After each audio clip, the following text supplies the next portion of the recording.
حد لاحظ في ماتش الاهلي والطلائع ان في اخر دقايق في المباراه المدرب خاف يطلع امام عاشور ورجعه ورا يلعب باك رايت او سيرد باك؟ يعني امام عاشور، طب خطورته فين لما ترجعه ورا؟ طب ما تطلع امام عاشور نازل مهاجم في الصندوق.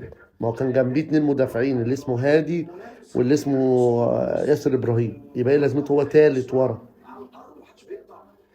مش عارف.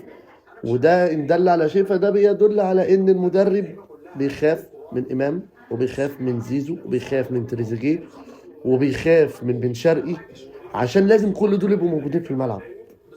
عشان المفروض ان كل دول يبقوا موجودين في الملعب، وده طبعا غلط. ده غلط.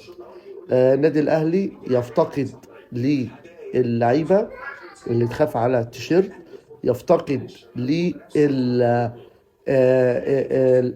مجلس الإدارة القوي، ويفتقد لمدير كورة قوي ومدير فن قوي، لأن اللعيبة هي اللي متسيدة باين عليها يعني.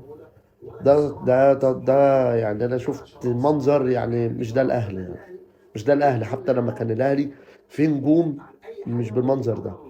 وأنا ممكن يعني أرجح حاجة، يعني إن اللعبة دي مش أهلاوية أصلا. بس فهنشوف بقى بعد كده ماتشات الباقية.